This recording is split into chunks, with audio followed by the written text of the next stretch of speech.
Et on va passer en revue l'État à travers ses éléments constitutifs et ses fonctions. Où elle est aussi des thèses qui ont expliqué l'origine de l'État. Et après, on verra en dernier lieu, en fonction des critères qu'on va attribuer à l'État, si l'État haïtien il peut être perçu comme une utopie, ou du moins c'est ce qu'on peut parler d'une certaine effectivité de l'État.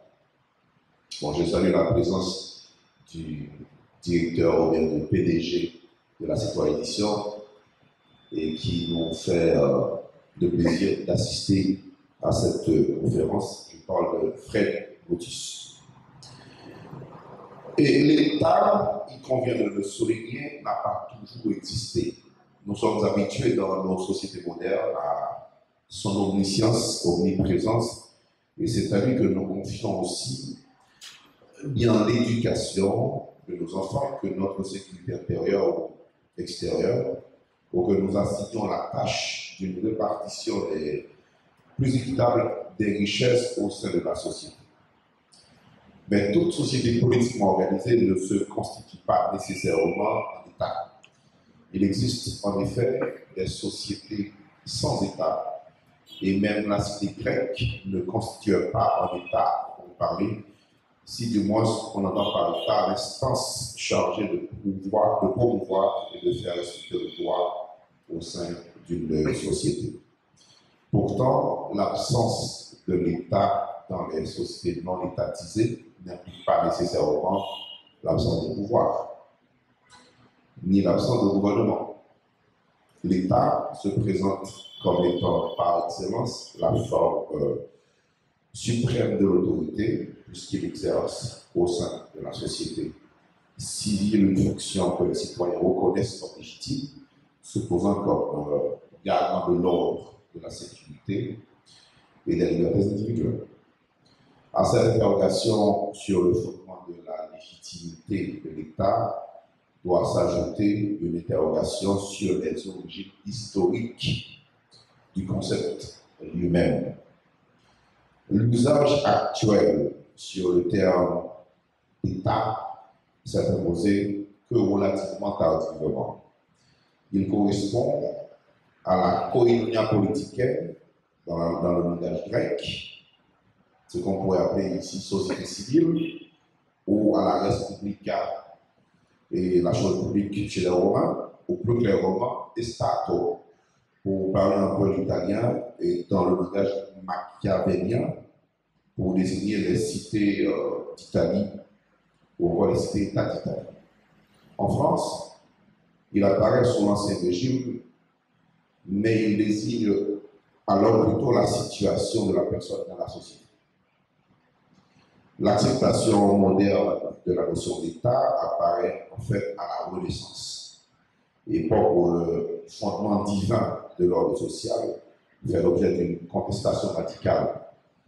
Le modèle de la cité grecque ou de l'Empire romain alimente les critiques à l'encontre du système du pouvoir médiéval, resté marqué par l'influence de l'Église et par le partage féodal et de ce qu'on pourrait appeler souveraineté.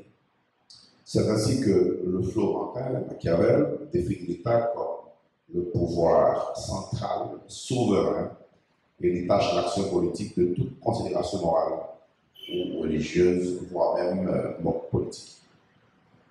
La réforme, toujours au XVIe siècle, contribue également à rompre les liens entre le pouvoir spirituel, le pouvoir de l'Église, et le pouvoir temporel.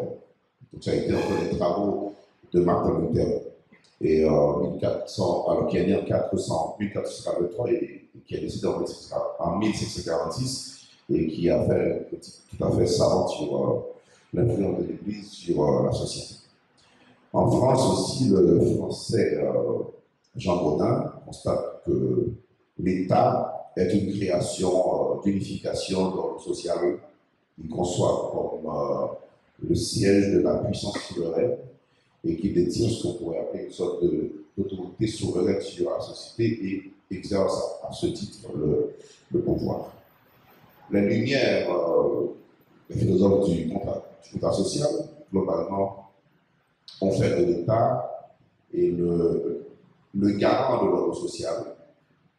Là, on marque le passage de l'État et de nature à l'État politique, caractérisé par la guerre de tous contre tous, si on revient plus ou moins à Hobbes au 7e, c'est-à-dire de l'État civil à l'État social dans lequel chacun est libre en obéissant à la loi de tous. Donc l'État est à la fois une réalité historique et également une construction théorique, ce qui explique la difficulté de le définir de manière pleinement satisfaisante. Dans l'État, le pouvoir est institutionnalisé, en ce sens qu'il est transféré de la personne des gouvernants qui n'ont plus que l'exercice à l'État et qui en devient désormais le seul propriétaire si on reprend un peu Georges Bureau. Ainsi se forme au XVIe siècle en France et en Europe, et pour cet État, on assiste alors à la naissance de l'État doté d'institutions stables, permanentes, permettant l'existence de l'autorité du souverain. Donc si on passe en revue quelques-unes des définitions de cette notion de l'État, on peut dans un premier temps considérer l'État comme une autorité souveraine qui, par l'exercice de ses pouvoirs, représente et garantit l'unité et le fonctionnement d'une société sur un territoire défini. L'État désigne aussi une structure juridique dotée d'organes politiques et administratifs, ainsi que d'un appareil répressif qui exerce sur l'ensemble du territoire d'un peuple et de territoire déterminé une autorité souveraine, c'est-à-dire la forme institutionnalisée du pouvoir politique, se logeant dans des institutions stables et gérant la société entière comme un ordre public. On va se référer à un juriste très connu du nom de Raymond Carré de Malesherbes dans sa contribution à la théorie générale de l'État. Il définit ainsi l'État comme une communauté d'hommes fixée sur un territoire propre et possédant une organisation d'où résulte le groupe envisagé dans ses rapports avec ses membres, une puissance suprême d'action, de commandement et de coercition. Dans cette définition de Carré de Malesherbes, nous soulignons cette double acception de la notion de l'État. Premièrement, c'est que l'État correspond à un mode d'organisation sociale territorialement défini. Deuxièmement, c'est que l'État renvoie à un ensemble d'institutions caractérisées par la détention du monopole de l'édiction de la règle de droit et de l'emploi de la force publique. Donc, pour parler d'État, il y a des critères, ou encore il y a des conditions. Il y a des conditions juridiques d'existence de l'État qu'on doit pas aussi confondre avec ce qu'on pourrait appeler les caractéristiques de la institution de l'État. Pour parler de l'État, on va se référer d'abord à ces éléments constitutifs. Qu'est-ce qui nous permet de dire que ça, c'est un État? Et qu'est-ce qui fait de l'État un État et non pas tout simplement un gouvernement, ou du moins c'est une simple société, et comme on pourrait le décrire? L'État, en tant qu'entité juridique formée d'institutions, c'est avant tout cette réunion d'éléments à partir de territoires, populations, un pouvoir ou une direction politique et également une reconnaissance internationale. Nous allons nous arrêter un petit moment sur cette notion, vu que je sais qu'il y a une portée très pédagogique de ces interventions. Et quand on parle de territoire, c'est l'élément premier qui définit et qui décrit un État. Et on parle de territoire en tant qu'il est délimité par cette frontière, d'où l'importance reconnue et admise par les États voisins. Donc, il est important que l'État soit délimité sur le plan terrestre, sur le plan maritime et sur le plan aérien. Donc du coup, il est fondamental que l'État dispose des moyens à la fois financiers, des moyens économiques et des moyens techniques, et aussi des moyens humains pour asseoir son autorité. Maintenant, si l'État possède du territoire, c'est l'espace physique, il faut que ces territoires soient habités, donc habités par des citoyens ou par des individus qu'on va appeler plus tard des citoyens. Donc, ce pourquoi je veux faire cette différence entre personnes tout court et citoyens, c'est le fait que toutes les personnes humaines sont dotées de capacités potentiellement d'habiter la cité ou potentiellement de devenir des citoyens et des citoyennes. Donc, le citoyen, c'est celui qui habite la cité, qui possède des droits et des devoirs. Et en tant que tel, il n'est pas seulement décrit comme une simple personne. Donc, en tant qu'il possède des droits et des devoirs, c'est qu'il a aussi des obligations, voire même des redevances envers la cité dans laquelle il évolue. Donc, il y a tout à fait ce qu'on pourrait appeler un lien juridique qui attache l'individu à un État, du coup, qui fait de cet individu un national de cet État-là. Donc, chaque État détermine les conditions d'attribution, et du coup, on n'est pas un Haïtien, et parce qu'on est seulement Haïtien, par le fait qu'on soit un être humain. Donc, on est Haïtien, donc il y a un État qui nous reconnaît comme tel, et qui nous donne des droits et des devoirs, et que nous reconnaissons en tant que tel une certaine légitimité. Deuxième et troisième élément qui nous permet de dire en État, c'est une direction politique, et ce qu'on pourrait appeler un ordre constitutionnel. Et un territoire, en tant que tel, habité par des personnes, doit être dirigé non pas par toutes les personnes en même temps, mais par une élite gouvernante capable de mener à bien la destinée de cet État. Donc tout État a un gouvernement qu'il choisit librement. La forme du gouvernement, qu'il soit démocratique, dictatorial, république ou monarchique, ça n'a pas d'importance. L'essentiel, il faut qu'il y ait une organisation de l'État qui prend des décisions au nom des citoyens et qui bénéficie, ce qu'on pourrait appeler dans un langage un peu de Pascal, une certaine reconnaissance internationale. D'où le quatrième élément qui nous permet de dire que ça, c'est un État. La reconnaissance internationale, c'est que l'État a un attribut juridique qu'on appelle la souveraineté. Donc, ce qui fait de l'État l'État, c'est le fait qu'il possède toutes ces caractéristiques. Mais c'est fondamental qu'il ait cette capacité à se donner à lui-même des règles dont il est lui-même capable de respecter. Donc, la notion de souveraineté et de dépendance sont indissociablement liées.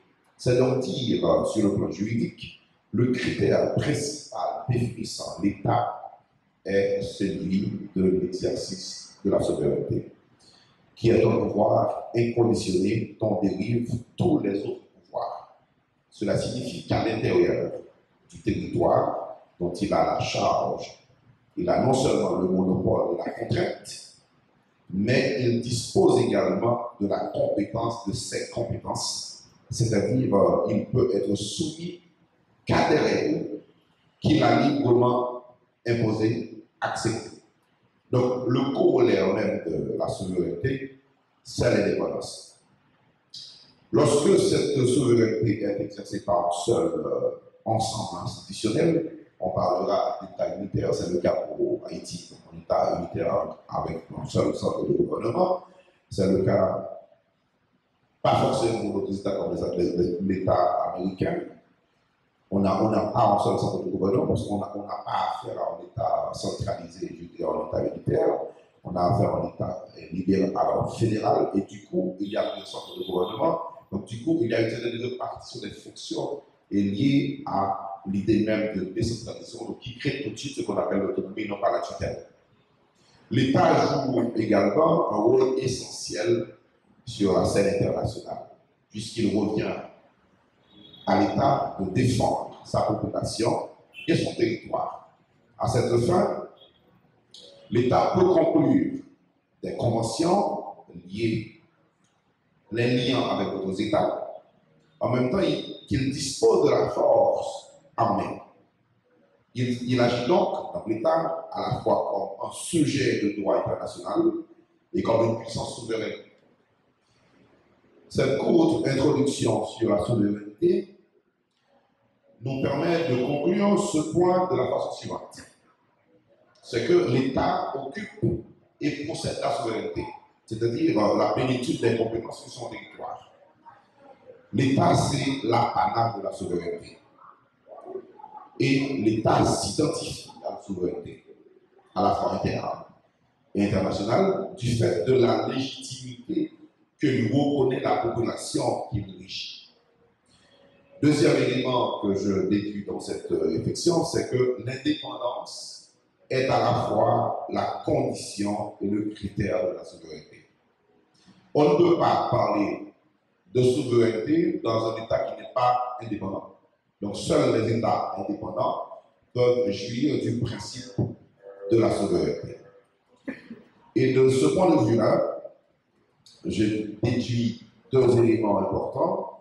C'est que non seulement l'indépendance est le critère de la souveraineté, donc du coup, un État peut être indépendant et non pas souverain, dans le sens qu'il possède bien sûr un certain nombre de caractéristiques lui confiant l'attribution d'État sur d'État indépendant, territoire, population, une reconnaissance internationale, mais il n'est pas souverain dans le sens qu'il n'est pas autonome, il n'est pas capable de se donner à lui-même des règles, donc il n'est pas libre de prendre des décisions profitables à sa population.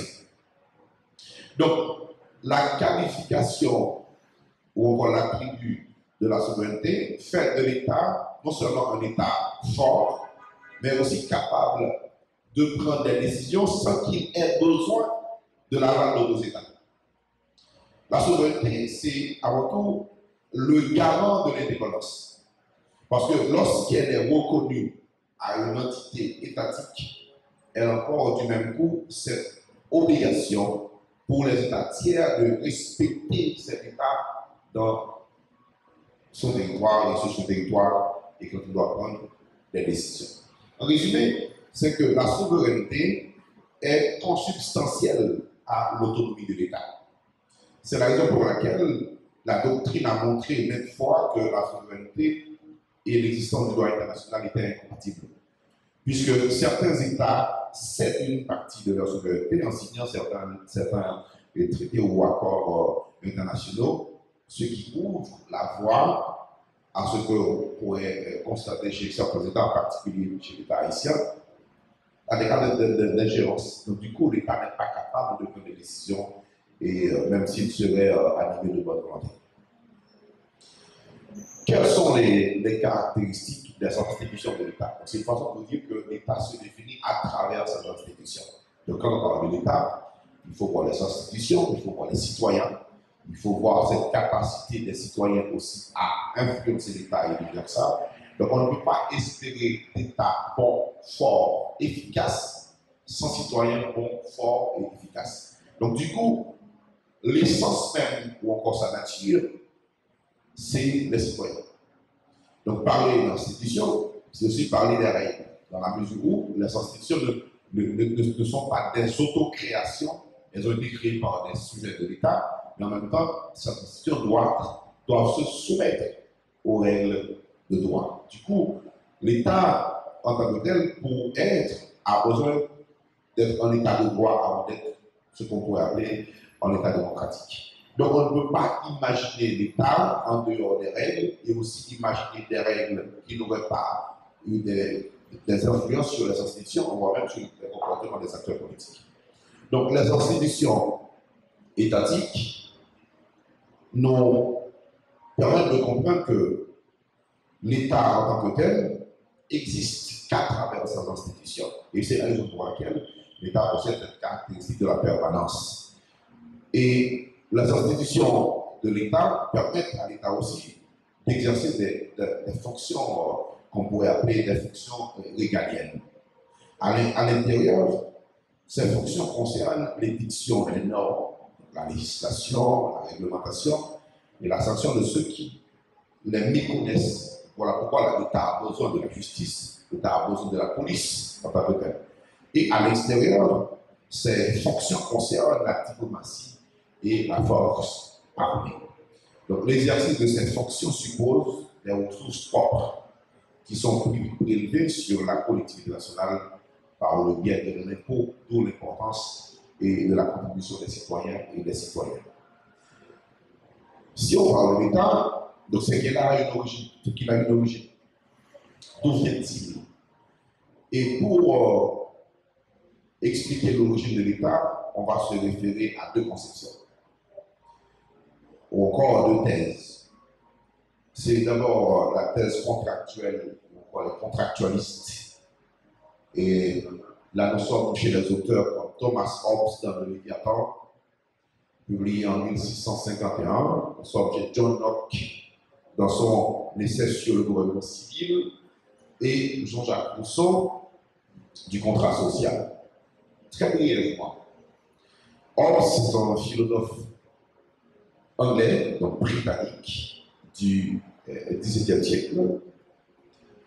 Dans les éléments du droit naturel et politique, publié en 1640, et le Léviathan en 1651, Thomas Hobbes nous dit que l'État est né d'un pacte d'ordre et d'un contrat social, ou encore c'est le passage de l'état de nature à l'état politique. Qu'est-ce que c'est que l'état de nature chez Thomas Hobbes et qu'est-ce qui le caractérise? Chez Hobbes, c'est que l'état de nature est caractérisé par le règne des instincts et des désirs. Dans cet état, l'homme est livré à ses instincts et à ses désirs. Bien loin d'être un animal social, comme l'a appelé précédemment ou bien avant lui Aristote, c'est que l'homme est une machine dont le moteur est l'instinct de conservation. Dans cet état, l'homme est dominé par l'égoïsme et par le désir. Hobbes se qualifie comme étant le principal danger pour ses semblables. Et l'expression très connue de tous, c'est que l'homme est dans le pouvoir. La deuxième caractéristique de l'état de nature chez Thomas Hobbes, c'est que l'état de nature est un état de guerre permanente. C'est un état d'insécurité. Et c'est l'une des caractéristiques principales. L'homme va créer l'état avant tout pour résoudre ce problème. Donc, chasser la guerre, donc en instaurant la paix, et du coup, tous les sujets, comme il le dit, doivent se soumettre à un souverain, qu'on va appeler chef, qui va donner lui-même plus tard le nom de Léviathan. Le contrat social chez Hobbes, ou encore la création de l'État politique, c'est ce qui donne naissance à l'État. Et ce pourquoi l'on crée l'État, c'est pour mettre fin à cet état d'insécurité qu'est l'état de nature en transférant à un ou plusieurs individus le droit de le gouverner. Telle est l'origine du contrat social chez Hobbes. Premièrement, c'est que ce contrat, c'est un contrat d'association, de suggestion, dans lequel l'homme ou les hommes abandonnent ou aliènent leurs droits au profit d'un autre, ou bien au profit des autres, dépendamment de la forme de l'État, dans le seul but d'assurer sa sécurité et de protéger ses biens. Donc là, on est tout à fait dans la logique de l'État qui n'a pas de mission complexe. La mission principale de l'État, c'est non seulement garantir la sécurité des citoyens, mais deuxièmement, protéger ce que possèdent les citoyens à sa valeur bien. Et pourquoi est-ce qu'on parle d'un contrat d'association des individus et rarement Hobbes parle de citoyens? C'est que par cette association de volontés individuelles, on va créer à partir de ces volontés la volonté de l'État dans le Léviathan. Quelle est la signification du contrat pour Hobbes? Le contrat social pour Hobbes, c'est avant tout un contrat d'aliénation. Les sujets, ou encore ce qu'on pourrait appeler aujourd'hui, les citoyens, ils n'ont pas le droit de reprendre cette volonté qu'ils ont mise dans l'État. Et du coup, l'État possède la totale capacité de décider de ce qu'il veut de ses citoyens. Ce qui représente tout à fait un excellent enjeu, quand on tient compte des respects des libertés fondamentales dans le monde contemporain, si on pourrait parler comme ça. Dans ce second temps, c'est que même si le souverain, c'est-à-dire le chef, abuse de son pouvoir, l'État politique représente un moindre mal. Donc du coup, Hobbes prive tout à fait ceux qui ont créé l'État de leur droit premier, qui est la liberté. Qu'est-ce que représente le pouvoir pour Hobbes? Il dit le pouvoir, ou bien l'État, est fondé sur la force. Pour Hobbes, c'est la force qui fonde l'État, comme elle fonde le droit.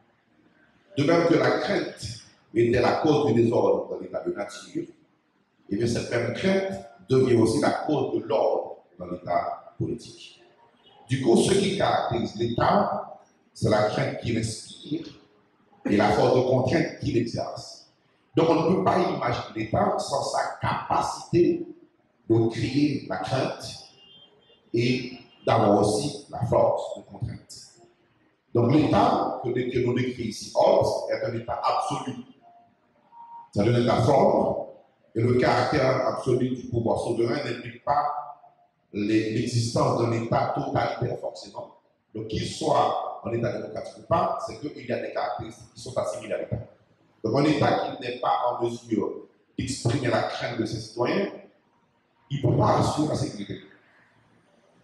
Donc, du coup, tout État, qui soit monarchique, démocratique, dispose d'un empire absolu, même s'il ne veut pas le reconnaître. Et si on se réfère plus ou moins à Max Weber, c'est que l'État, en tant qu'entité souveraine, est la seule autorité qui possède le monopole de la violence physique légitime. Donc, du coup, il n'y a pas de personne plus forte et plus puissante que l'État lui-même, en tant que tel. Donc, c'est la raison pour laquelle l'État doit être souverain. Deuxième auteur contractuel ou contractualiste qu'on va voir rapidement, c'est John Locke. Avec John Locke, nous sommes dans les deux traités sur le gouvernement civil et sur l'essai sur l'entendement humain. John Locke explique à l'origine, il dit que les gens vivaient bien et heureux. Contrairement à Hobbes, Locke conçoit l'état de nature comme un état de paix et de bonne volonté et d'assistance mutuelle. L'homme qualifie l'état de nature comme étant un état raisonnable dans lequel règne le contrat social ou encore la création de l'état politique a précisément pour but d'organiser la sanction des violations aux droits et la protection de la propriété privée. L'état politique est donc légitime dans la mesure où les individus lui accordent leur adhésion, donc leur volonté, par un libre consentement qu'ils peuvent à tout moment reprendre si les gouvernants n'assument pas leurs responsabilités. Donc déjà, il y a une différence radicale entre Hobbes et Locke. Donc du coup, aussi pour Locke, alors si pour Hobbes, l'état de nature, c'est l'état de guerre, déjà chez Locke, on n'est pas dans un état de guerre, nous sommes tout à fait dans un état de bonté, comme on va l'appeler plus tard Rousseau, il dit qu'on est dans un état de paix, de différence et d'harmonie.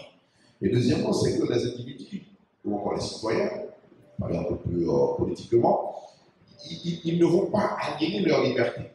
Ils ont donné à l'État une mission, et si ça arrive que l'État, c'est-à-dire à travers ses décideurs ou encore ses gouvernants, ils n'arrivent pas à accomplir cette tâche, ils ont, c'est-à-dire les citoyens, la prérogative d'exiger de l'État de donner des résultats et voire même enlever la confiance passée dans l'État. Comme on l'a fait pour Hobbes, qu'est-ce que cela signifie pouvoir pour Locke? Le régime idéal est représenté par les institutions. John Locke, c'est un homme d'institution. Le rôle de l'État est de sanctionner les violations, d'où la notion d'un État gendarme. L'État, contrairement à Hobbes, chez Locke, il est limité. Et l'État limité est caractérisé par l'éclatement des pouvoirs.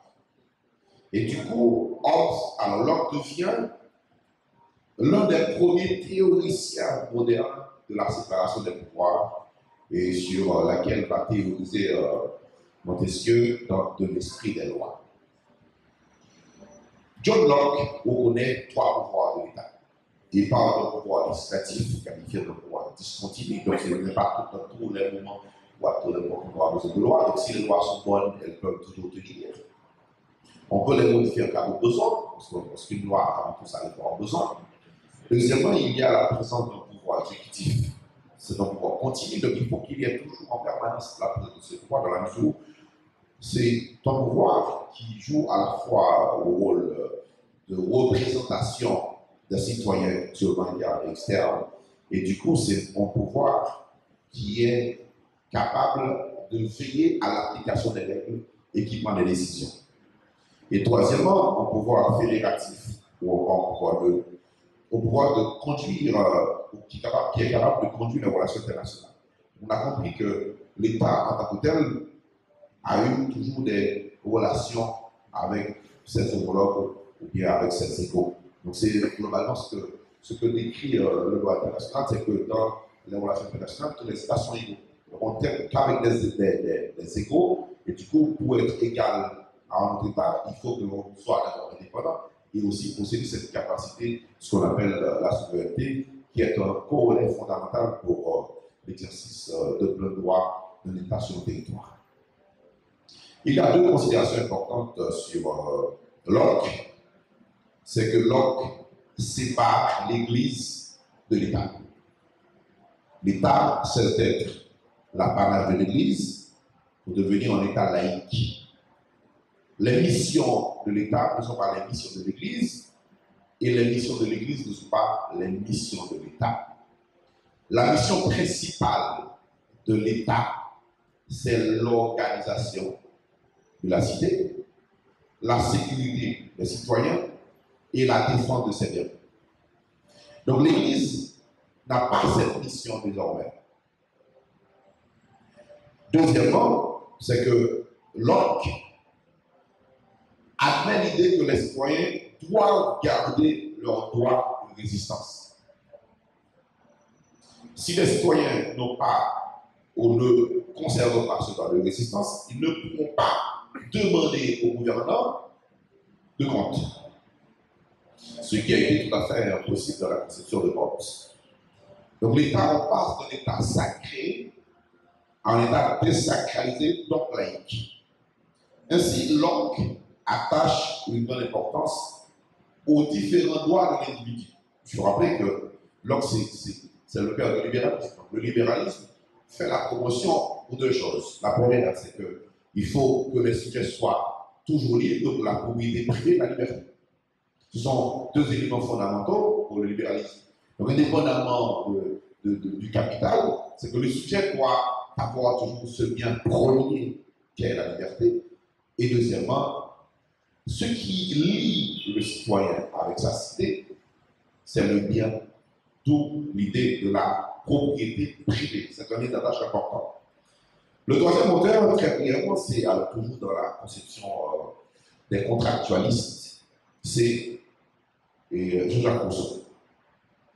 Dans du contrat social, et je précise pour dire du contrat social, très souvent, on a tendance à dire le contrat social, et Rousseau n'a jamais écrit une œuvre qui s'appelle le contrat social. Rousseau a écrit du contrat social, et dans ce texte, Rousseau décrit aussi à sa façon, à partir des travaux réalisés par Thomas Hobbes et Locke, l'état de nature. Rousseau qualifie l'état de nature comme étant l'âge d'or ou l'heureuse jeunesse de l'humanité. L'état de nature, nous dit Rousseau, est un état de bonheur pour l'humanité.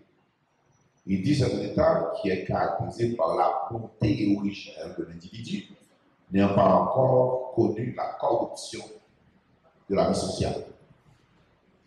Il s'agit d'un état de liberté et d'égalité dans lequel l'homme était fait pour rester toujours. Rousseau nous dit que tout va changer à partir du moment où l'homme commence à s'associer au bien, donc à la propriété privée. Du coup, l'homme naît bon. Et l'homme, il naît avec cette disposition. L'homme aime le bonheur et il aime l'harmonie. Il dit ce qui va déranger l'harmonie, c'est l'introduction de la propriété privée. Du coup, à chaque fois que l'homme se voit menacé par un autre homme sur son bien, il fait tout pour le garder. Et du coup, l'homme ne naît pas mauvais. L'homme défend ce qu'il possède. Donc maintenant, en défendant ce qu'il possède, il cause aussi le mal. Donc l'homme devient mauvais par rapport à sa capacité, soit de défendre bien ou mal ce qu'il possède, d'où le bien. Donc l'idée, c'est que, c'est ce qu'on dit toujours dans le langage commun ou vulgaire, c'est qu'on dit souvent l'homme n'est bon, mais c'est la société qui le corrompt. Mais il faut regarder à quel moment l'homme était bon et à quel moment il cesse d'être bon pour devenir plus ou moins bon, ou bien moins bon, ou bien méchant. Donc à l'origine, l'homme, il est un être de propriété. Et l'homme, c'est un être aussi de bonheur. Et l'homme ne peut pas assurer son bonheur s'il n'est pas bien. Donc le bien, ce n'est pas forcément le fait d'être dans un état de bonheur, mais c'est aussi le fait d'être propriétaire également. Donc on ne peut pas concevoir un citoyen sans bien, indépendamment des biens fondamentaux que sont la sécurité et la liberté. Donc le contrat social de Rousseau, c'est un contrat dans lequel on va associer des volontés à une volonté générale. Donc du coup, il n'y a pas de trop grande différence entre la conception de Locke et celle de Rousseau, sauf que chez Rousseau, il s'agit donc de réconcilier l'individu et le pouvoir. C'est-à-dire que l'individu naît avec son pouvoir. Et si on se rappelle un peu, et la conception de Rousseau sur la morale, même si Rousseau n'a pas développé une conception globale sur la morale, il croit à l'idée que nous sommes capables de manière naturelle du bien. D'où l'idée selon laquelle la conscience morale est innée. Bon, bien entendu, ce qui va être projeté par des philosophes, et en particulier des sociologues comme Emile Durkheim, et aussi Sigmund Freud, dans la mesure où il y a certaines valeurs qui sont acquises. Et du coup, la morale, ou ce qu'on appelle la question de la conscience morale, ou les valeurs morales, sont liées par rapport à nos lieux, ce que les Grecs pourraient appeler le topos. Donc la société, c'est elle qui influence les valeurs. Et du coup, l'homme, il est appelé à s'adapter d'un milieu à un autre quand il doit vivre dans l'ordre moral. Donc le contrat social de Rousseau, c'est un pacte d'union et non de soumission. C'est encore l'autre idée un peu originale, et c'est aussi ce qui marque la différence entre la conception de Locke, alors de Thomas Hobbes et Rousseau. Chez Hobbes, c'est que tous les hommes doivent se soumettre de manière absolue et indéfinie au souverain. Ce qui n'a pas été le cas chez Locke, bien entendu. Locke avait l'idée que le citoyen doit conserver son droit de résistance. Et c'est important. Ce pourquoi le citoyen ne doit pas cesser d'être citoyen, c'est le fait que le citoyen, quand il confie des responsabilités à d'autres citoyens qui occupent la fonction de gouvernant, il est aussi appelé à exiger de ses citoyens de résultats. Donc du coup, s'il transmet fondamentalement, ou bien dans la totalité de ce droit-là, ça va être difficile de pouvoir exiger aux gouvernants de prendre des responsabilités. Donc le contrat social de Rousseau est un pacte d'union et non de soumission. Rousseau conçoit l'état de nature, ou bien l'état politique, je dirais, de façon à sauvegarder l'acquis de l'état de nature. Et quel est cet acquis? C'est l'unité, c'est l'harmonie. Maintenant, la mission fondamentale, ou bien encore ce qui va être l'une des missions fondamentales de l'État, c'est d'assurer l'harmonie. C'est l'ordre, c'est l'équilibre. Donc il faut que l'État arrive à réconcilier l'individu avec lui-même. Donc il faut qu'il vive le plus longtemps que possible dans la paix. Donc la paix devient un bien premier pour l'homme.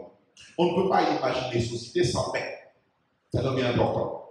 À la différence de Hobbes, pour qui l'individu, par le contrat social, renonce à sa liberté, en échange bien sûr de la sécurité, pour Rousseau, par le contrat social, les individus assurent leur sécurité tout en sauvegardant en même temps et promouvoir leur liberté et leur égalité. Donc le contrat social, c'est un acte constitutif de la souveraineté populaire. Et c'est la raison pour laquelle Rousseau est beaucoup plus partisan d'une démocratie directe. Les citoyens doivent toujours garder ce droit. L'État n'est pas une création par erreur. L'État est créé pour des services. Et les citoyens ont assigné à l'État des responsabilités. Donc, si les citoyens assignent à l'État des responsabilités, du coup, il revient aussi aux citoyens d'exiger à l'État, à travers ses gouvernants, de rendre effectives ces responsabilités. Donc, le contrat social rousseauiste peut être résumé en deux éléments. Premièrement, c'est un contrat de liberté. Et deuxièmement, c'est un contrat social qui traduit un pacte de souveraineté. Sur l'aspect de liberté, c'est que la liberté résulte de l'égalité, de l'unanimité de tous les citoyens donnant leur accord pour unir. Donc l'État, c'est l'émanation des volontés. Non pas la volonté d'un citoyen, mais la volonté de tous en même temps. Il s'agit d'une forme d'association par laquelle chacun, s'unissant à tous, n'obéisse pourtant qu'à lui-même et reste aussi libre qu'auparavant. Voilà ce qui exprime Rousseau. Et la volonté générale, liberté, raison, sont les fondements du pouvoir politique. Pour Rousseau, le pouvoir est lié à la souveraineté, c'est-à-dire à cette capacité d'autodétermination de l'État, de prendre des décisions de par lui-même, pour lui-même et au bénéfice des citoyens. Et quand on dit au bénéfice des citoyens, il faut surtout se référer à ceux qui ont donné à l'État ce pouvoir. Et quand je dis à l'État, il faut voir à la fois l'État comme institution, mais il faut aussi voir l'État à travers ses représentants, donc les gouvernants. Donc, du coup, quand on définit l'État, on le définit dans ce double aspect, les gouvernants par opposition aux gouvernés. Les gouvernants ne sont pas l'État. Ils travaillent dans l'État, pour l'État, avec l'argent de l'État au bénéfice des citoyens. Et en tant que tel, les gouvernants travaillent provisoirement dans l'État. Ils ne sont pas indéfiniment liés à l'État. Donc, du coup, il y a une rotation qui est faite et décrite aussi à travers la Constitution et de chaque État. Quelles sont les critiques qu'on a faites et à la thèse contractuelle? Donc, les idées sont belles, mais cela n'empêche pas qu'elles soient critiquées. C'est qu'on retrouve dans l'histoire de l'humanité des États qui soient nés de contrat. De plus, dans une démocratie, il y a toujours majorité, il y a toujours minorité. Et dans une démocratie, il y a toujours majorité, il y a toujours opposition. Donc, du coup, l'État ne représente pas le peuple. Donc, l'État n'est pas l'institution qui fait la promotion pour la majorité. L'État n'est pas aussi l'institution qui fait la promotion pour la minorité. L'État, c'est l'institution qui représente la majorité et la minorité comme c'est. Donc, c'est dire que l'État n'a pas de priorité particulière sur un groupe. L'État défend ou doit défendre en même temps les intérêts de tous, sans distinction. Et ça, c'est le caractère d'universalité de la compétence de l'État. Donc, si l'État priorise la majorité, du coup, l'État banalise les besoins dans notre groupe. L'État aussi ne peut pas se résumer à l'opposition. Bien entendu, dans une démocratie, il faut qu'il y ait une opposition. Mais l'opposition n'est pas l'État.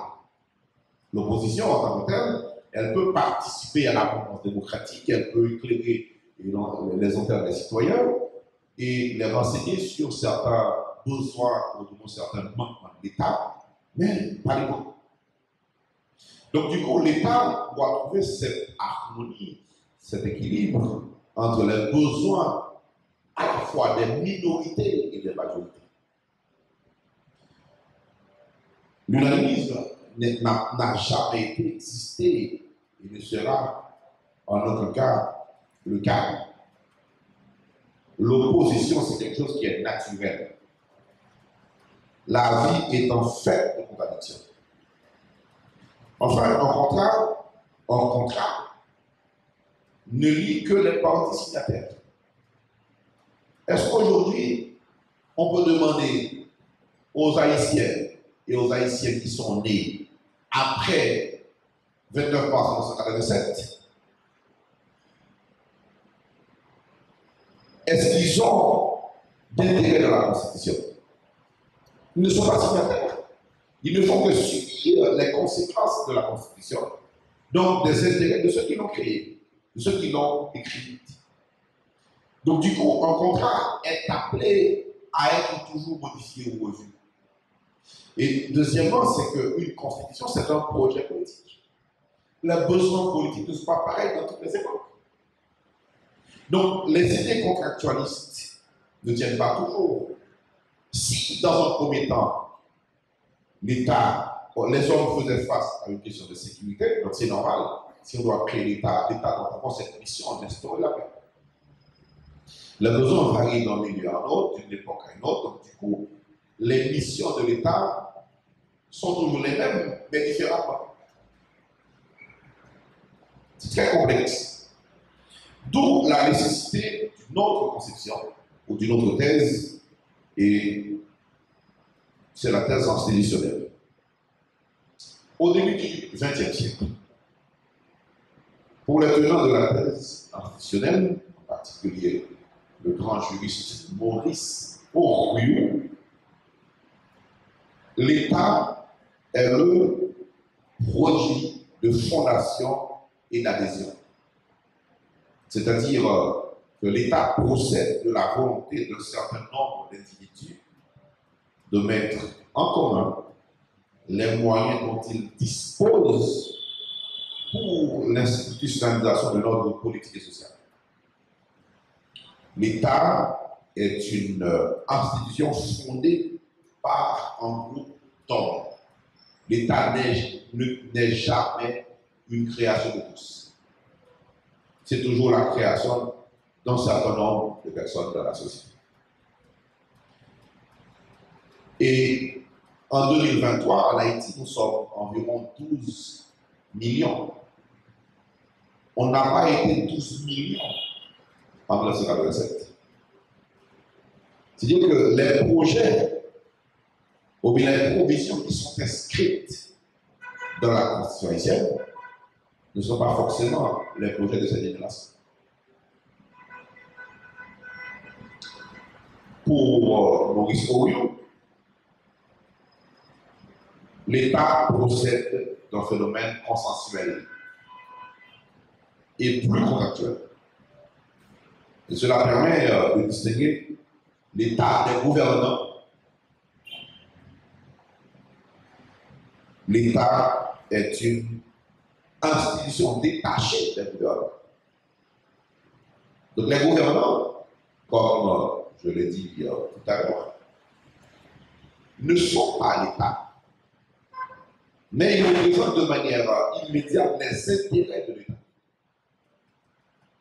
Et c'est là qu'il faudrait peut-être comprendre la relation qu'il y a entre le système politique et le régime politique. Les gouvernants ne représentent pas forcément la société, ou si vous voulez, les intérêts de la société. Les gouvernants représentent avant tout les intérêts de ceux qui les ont choisis. Du coup, quand il y a la politique, quand il y a les élections, ceux qui votent sont moins importants que ceux qui comptent les votes. Les citoyens peuvent décider de voter en citoyen ou en citoyenne, Mais pas forcément que ce citoyen-là qui a été voté, ou bien cette citoyenne-là qui a été votée, qui va être forcément à la tête de l'État. Donc, du coup, il y a un poids du système politique sur le régime politique. Donc, le système, il est tellement contraignant, imposant par sa capacité économique, financière, etc. Il est capable d'imposer à la vie politique son choix.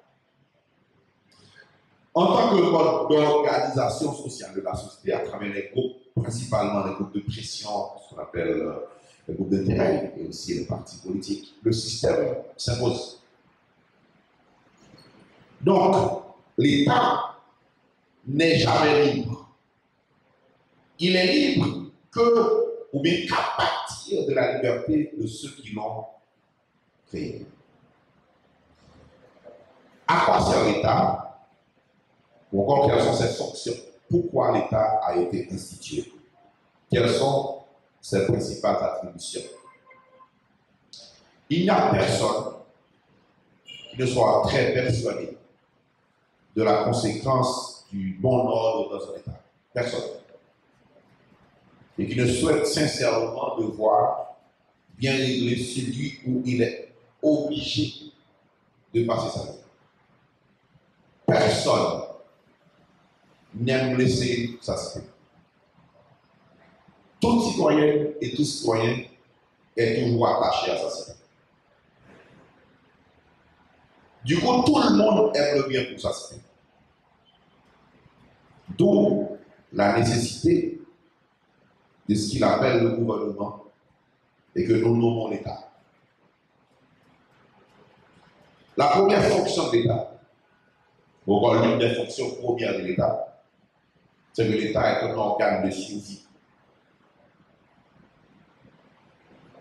Ce qui se dégage de cette conception, c'est l'idée d'une fonction positive de l'État.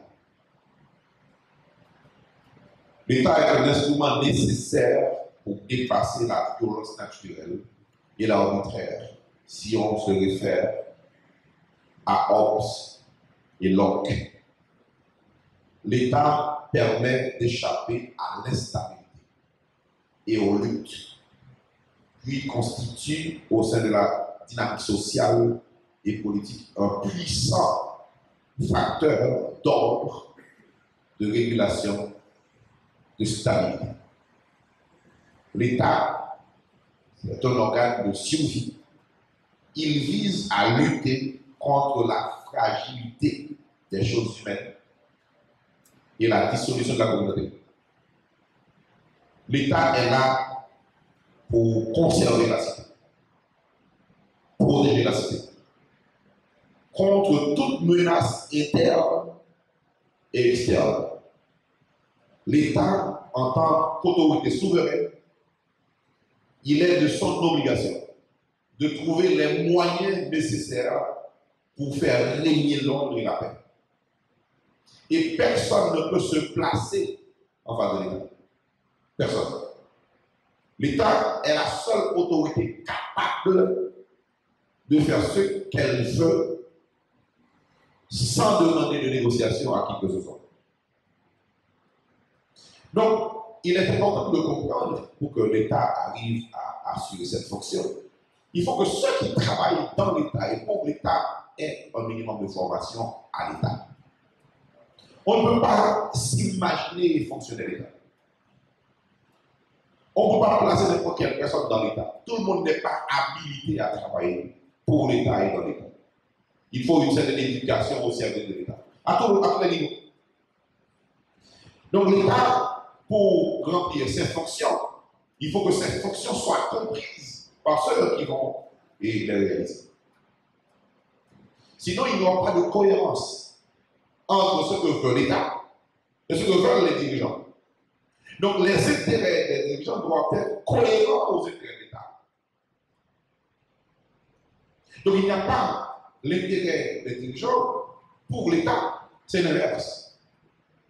Qu'on soit issu de parti X ou Z, l'État c'est un bien commun. Et en tant que bien commun, il n'appartient à personne, mais à tous. Mais le tous, ça n'existe pas. L'État, il est représenté par des personnalités physiques qu'on appelle des ministres, des présidents, des sénateurs, des députés, des directeurs généraux, etc. Les casés, donc c'est eux l'État. Donc si ces personnes-là ne comprennent pas leur fonction et n'ont pas reçu une formation adéquate pour servir l'État, c'est du n'importe quoi. Autrement dit, on ne peut pas penser l'État avec des idiots, avec des cons, des illettrés. On ne peut pas penser l'État comme ça.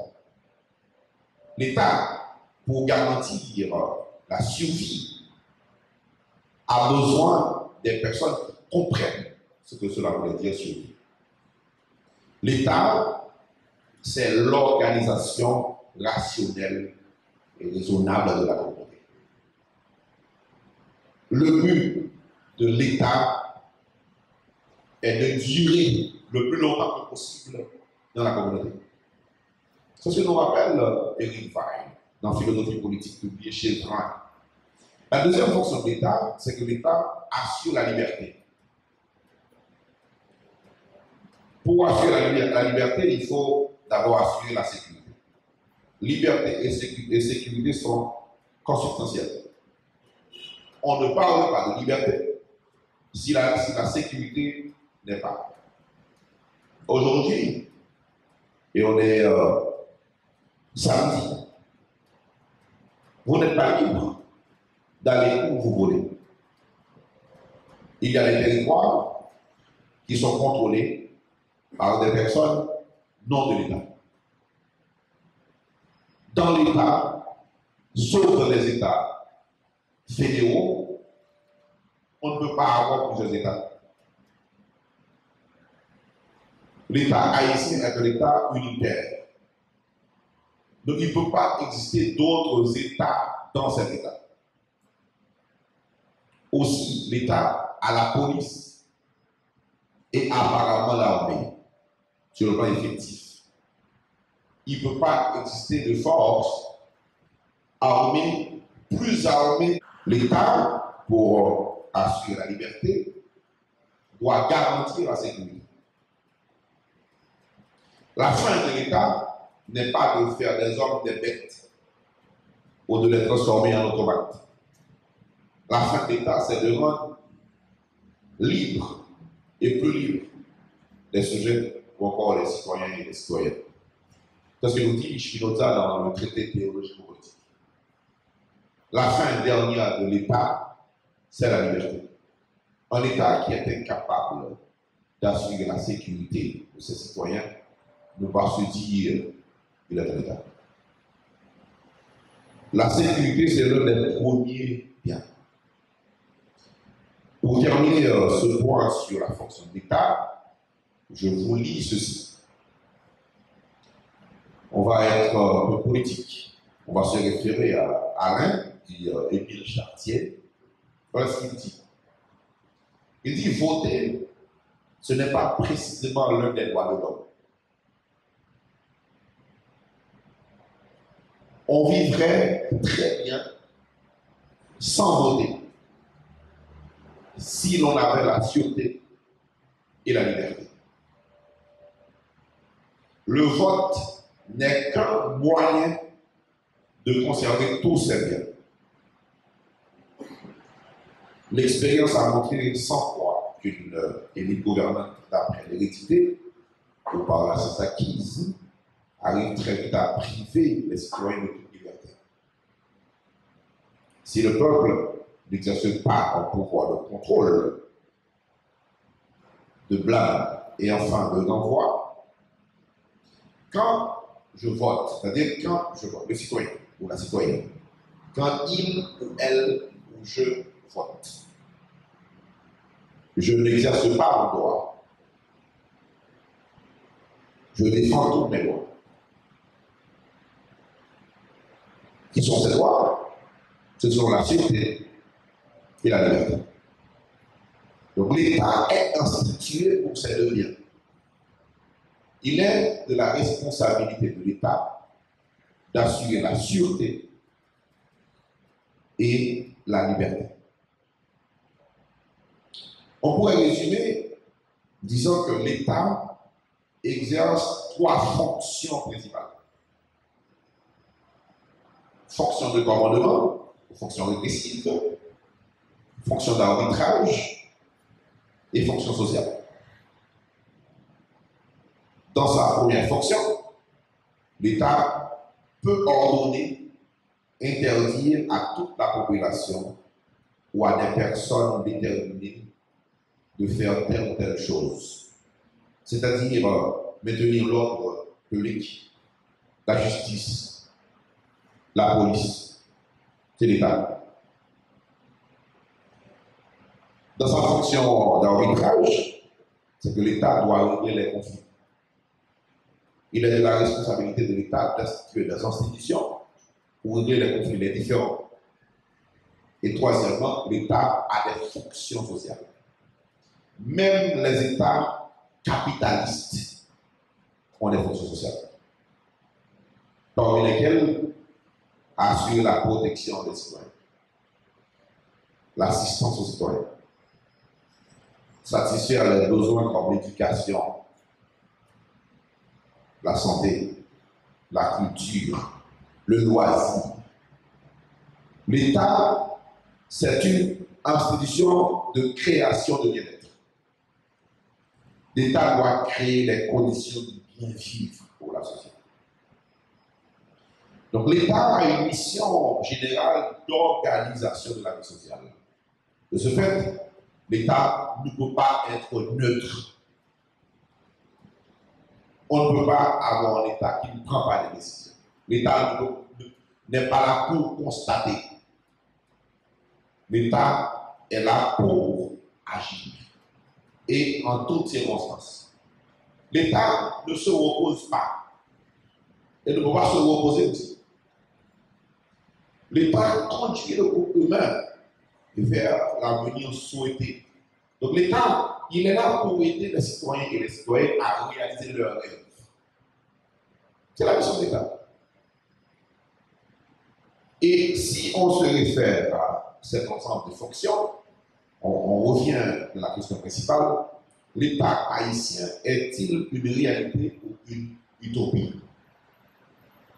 Je vais vous proposer des pistes de réflexion qui vont vous permettre de déduire de par vous-même si cet État-là est un État et est-ce qu'il serait qualifié d'un État utopiste ou est-ce qu'il est un État en termes d'effectivité ou réalité. La première chose que je voudrais vous dire, ne vous trompez pas. L'État haïtien existe. Il est là, il fonctionne et il donne des résultats. Les résultats qu'il donne ne sont pas les résultats que les citoyens honnêtes, crédibles attendent. L'État sert. Il sert ceux qui lui ressemblent. Il n'y a pas d'étonnement que l'État actuel d'Haïti ne soit pas un État serviteur.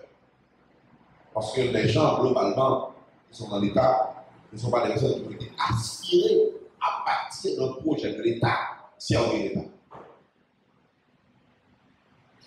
Deuxième chose, c'est que l'État haïtien, en plus qu'il existe, il dépense. Et nous continuons à lui donner de l'argent. Là où nous sommes en train de payer l'État. Vous prenez camionnette, vous prenez motocyclette. Cet espace, il est payé. N'est-ce pas, monsieur Fouet Boutus? Nous continuons à payer l'État. Ce micro participe à la cotisation de l'État. Donc, du coup, si l'État ne sert à rien, c'est que nous sommes aussi responsables. L'État ne peut pas exister sans nous, les citoyens. Si nous continuons à être aussi laxistes à l'État, l'État sera toujours pareil, parce que l'État sera le résultat de nos volontés impuissantes de le forcer. Pour inspirer une certaine confiance, voire même crédibilité aux citoyens, c'est qu'il faut réorganiser l'État ici. Il faut le redéfinir. Cet État-là que nous avons, il ne correspond pas aux aspirations républicaines d'Haïti. Si l'État peut être regardé dans sa forme constitutionnelle, mais ces gouvernants-là, ils ne servent à rien. Ils ne représentent pas dignement l'État. Regardons les territoires. Les Haïtiens et les Haïtiennes abandonnent leurs droits. Ils sont décapitalisés. Il nous faut actuellement environ 138 et 139 gourdes pour $1. L'État ne joue pas ses rôles. Il n'y a pas de parole d'État sur les problèmes réels du pays.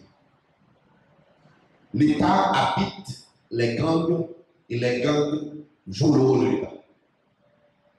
C'est comme ça qu'on a l'impression que les gangs sont plus organisés, sont mieux renseignés que l'État. L'État habite le palais national comme symbole. Mais l'État, il est encerclé par des gens que nous appelons gangs. On les a décrits comme tels et ils se reconnaissent comme tels. Et rien n'a été fait pour qu'ils soient autres que ce qu'ils sont. Donc, du coup, les citoyens doivent se dire, il y a un moment où nous sommes fatigués et non pas à l'oral. Mais il faut qu'on ait cette capacité à forcer à l'État d'être notre État. Nous ne nous reconnaissons pas dans cet État. Les ministres, premiers ministres, ils ne nous représentent pas. Ni sur le plan moral, ni sur le plan intellectuel, ni sur le plan culturel. Ils sont des humains, oui, on est d'accord. Mais ils ne représentent pas l'histoire d'Haïti. L'État haïtien, de ce point de vue-là, est qualifié de tout, sauf un État responsable des serviteurs. De ce point de vue, on pourrait qualifier cet État-là d'État utopique. C'est le rêve. Les Haïtiens et les Haïtiennes en particulier, certains jeunes, tous veulent habiter en notre territoire. Mais l'autre territoire habité, il y a une organisation de l'État. Pourquoi encourager des femmes et des garçons à quitter le pays, à créer des jobs aux États-Unis? Mais pourquoi on ne crée pas de différence sur le territoire national des jobs? Pourquoi l'État chasse ces citoyens comme ça? Pourquoi? Pourquoi on ne s'entend pas sur le projet de société et qu'on organise chez nous? Pourquoi on est obligé d'aller chercher le bonheur ailleurs? Pour travailler, pour manger, nous avons la terre, nous avons les idées, nous avons les humains. C'est ça qu'il faut revoir. Donc si les jeunes partent, vous n'avez pas les arguments pour les retenir. Mais tout le monde est aspiré au bonheur. Mais en même temps, on peut créer ce bonheur ici. Donc, il faut redéfinir les relations des citoyens et des citoyennes avec l'État. Il faut que l'État entende aussi les besoins. Il faut que ceux qui font de la politique écoutent les besoins de la population et apportent ces besoins au plus haut sommet de l'État. Donc, qu'on construise un projet de société et que les partis politiques cessent de nous emmerder. Les partis politiques, ils savent qu'ils ne représentent absolument rien de sérieux aux États population. Il faut faire autrement la politique. Il faut être plus rationnel.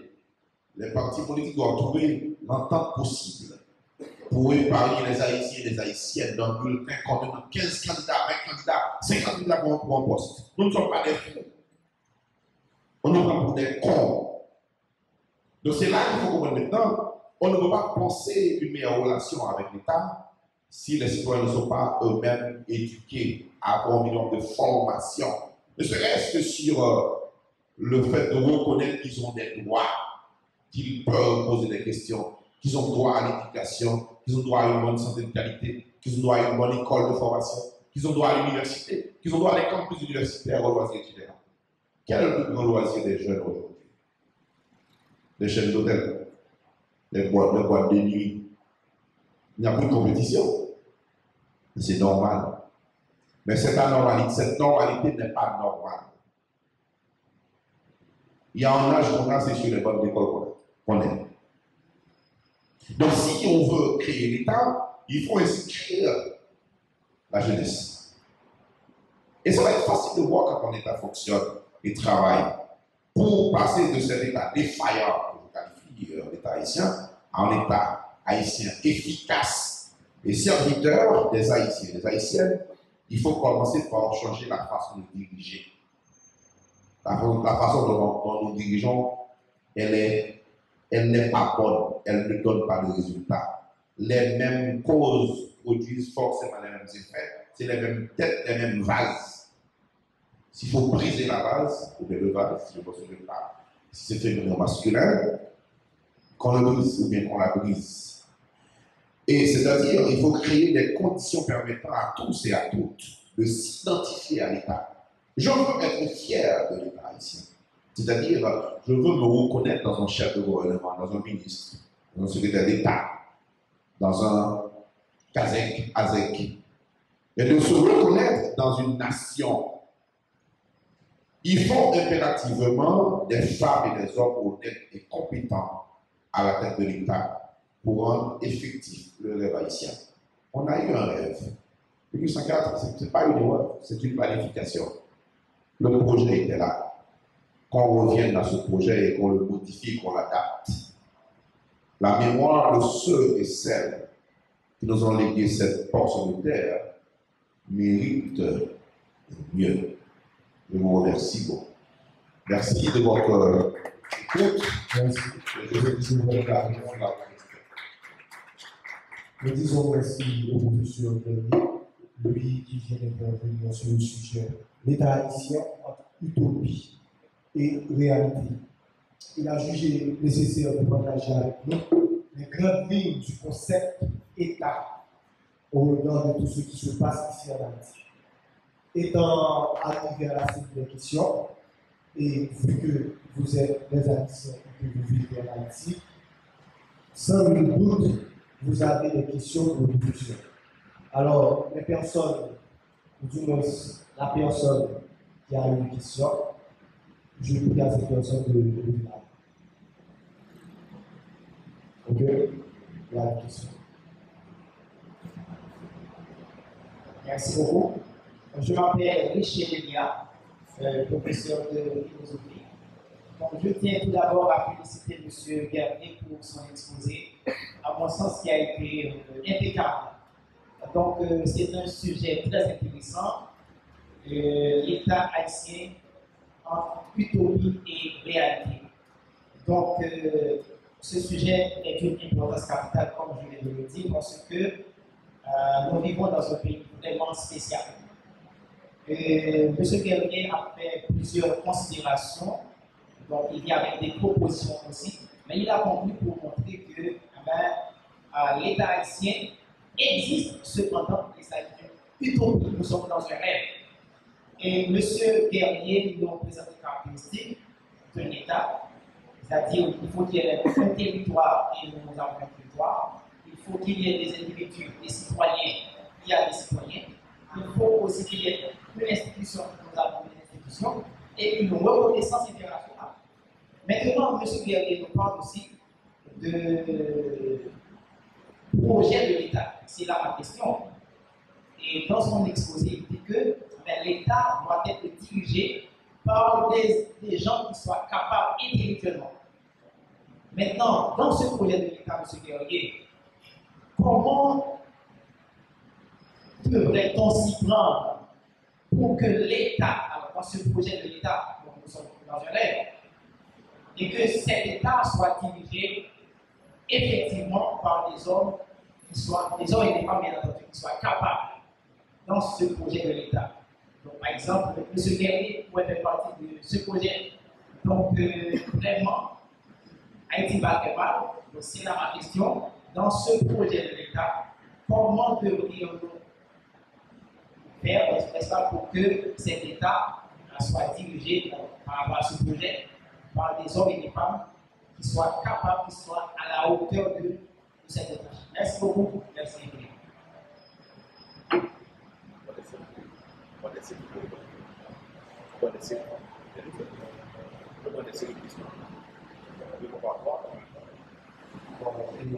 Vous pouvez sur le site de la question possible.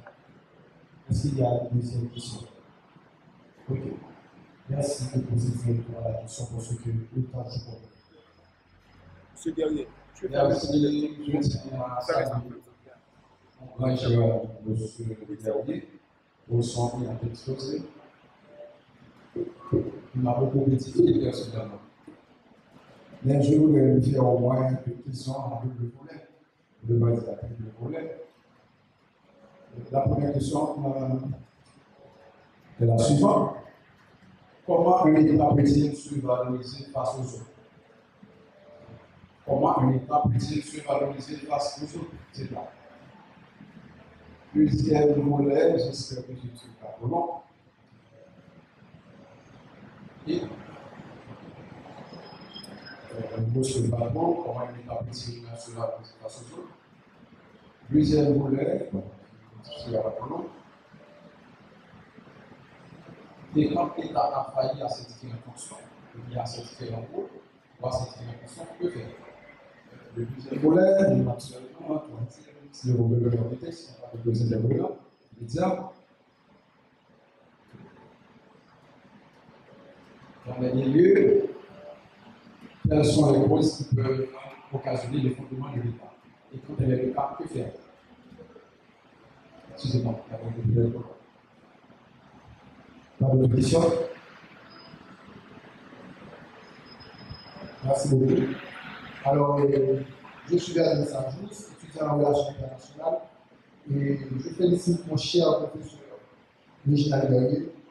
Et bon, alors, ma question découle là d'une analyse que moi j'ai essayé de faire concernant une déclaration qu'a faite la ministre de la Justice en Haïti. Je cite, c'est un territoire perdu, bien entendu, la ministre parlait de Martissa. Alors, forcément, la ministre vient d'un parti politique.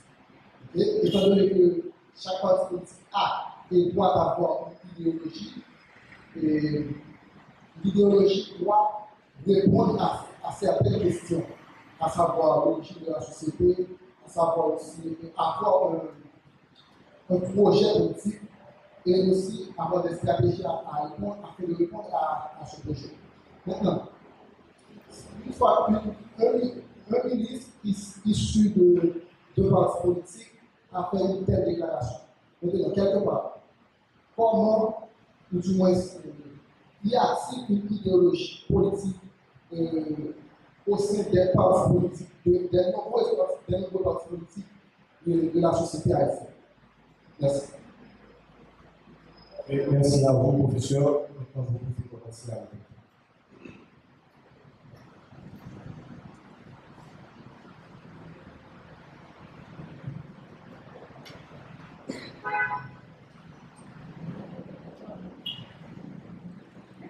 C'est bon? Ok, d'accord. Merci beaucoup. Et je vous remercie pour la qualité de vos questions. Je me permettrai de commencer par la troisième, tout en remerciant mes collègues Delia et Béris, à qui je cogite toujours en philosophie. Merci de l'intérêt. Et vous avez fait une petite considération sur la ministre, je crois que c'est Madame Émilie Prophète. Donc, quand on est ministre, c'est qu'on devient propriété des citoyens. Donc on ne peut pas nous empêcher de citer son nom. Madame a parlé de territoire perdu. Je crois qu'elle s'est trompée. Il n'y a pas qu'un territoire perdu, quoi. Il y a des territoires perdus. Et elle, là où elle est déjà dans un territoire perdu. Parce que c'est dire qu'il n'y a pas une préparation anticipée à sa fonction comme ministre de l'Intérieur. Voilà pourquoi, de l'Intérieur, je ne pense pas. Et voilà pourquoi j'ai dit c'est important, et avant même de penser aux personnes physiques qui vont occuper des fonctions dans l'État, par exemple ministre, il faut voir un peu le profil de ces personnes-là. et il faut se référer à certaines expériences liées à des compétences, etc., etc. Et du coup, même si on serait pas en mesure d'accomplir les objectifs que l'on s'était fixés, donc c'est très difficile d'avoir des objectifs qui soient propres à soi-même, vu que l'État lui-même a ses objectifs. Donc du coup, être membre de parti politique et partager ses valeurs en tant que tel, ce n'est pas forcément le fait d'être membre de l'État. La ministre ou un ministre, c'est un membre du gouvernement et du coup appartient à l'État. Donc l'idée d'un ministre ou d'une ministre, c'est avant tout l'idée du gouvernement et du coup l'idée de l'État. Donc la déclaration de Madame Prophète, la ministre, c'est la déclaration du gouvernement. Maintenant, on veut détacher la personne morale qu'elle est, publique, et la personne physique qu'elle est. Donc il faut. L'idée c'est que la personne physique habite la personne morale. Donc si une certaine compétence il y en avait dans la personne physique, elle suit aussi la personne morale. C'est-à-dire que c'est pas le fait qu'on soit ministre qu'on pense avoir toutes les données possibles sur la façon d'organiser le territoire. Donc c'est quelque chose qu'on apprend. Dans les partis politiques, il serait légitime que la forme du gouvernement soit expérimentée dans les partis politiques. Du coup, on s'habitue à être ministre de l'Éducation, à être ministre de la Justice, à être ministre de la Santé, et à partir des organigrammes des différents ministères. Donc, du coup, quand le parti politique, c'est un peu l'important du parti politique, c'est la prise de faire élire le maximum de citoyens possible, arriver à la conquête du pouvoir, l'avoir, le garder et le plus longtemps que possible, mais pour le garder, de toute façon, soit vous le gardez à partir d'un certain résultat, donc le gouvernement qui sert est forcément aimé même si on n'aime pas, c'est très paradoxal, parce qu'automatiquement que le gouvernement sert, les citoyens se reconnaissent en tant que tel, c'est devenu légitime. Deuxièmement, c'est par la force, c'est très complexe en tant que tel. Donc du coup, quand il y a cette expérience dans les partis politiques, et que les membres de partis politiques sont habitués à discuter des questions de l'État, des questions liées à la sécurité, à la santé, à l'éducation, il n'y aurait pas trop d'incohérence dans les discours arrivés au pouvoir. Donc du coup, il est important qu'il y ait une certaine préparation, je me permettrai de dire comme ça, préalable et à l'État. Maintenant, est-ce qu'elle est membre de partis politiques? Ça, j'en sais rien. Mais admettons qu'elle ne serait pas membre de parti politique. Si elle ne l'est pas, c'est qu'elle est citoyenne. Elle est citoyenne en tant que citoyenne, elle a le droit de participer dans un gouvernement. Elle peut contribuer à sa façon à l'État. Toute citoyenne et tout citoyen veut et aime travailler dans l'État. Et c'est un privilège d'avoir la possibilité de travailler dans l'État pour servir les citoyens. C'est un excellent privilège. Je n'ai pas donné à tous d'être ministre. Parmi les millions d'Haïtiens, il n'y aurait pas 3 millions de ministres. Vous voyez? Donc, chaque ministre, est, dans une famille, c'est extraordinaire. Et Jean, et mon ami philosophe, il comprend très bien ce que je dis. Et du coup, quand on a la possibilité d'être ministre, il faut être animé de l'identité de l'État pour non pas laisser sa trace, mais marquer sa génération quand même.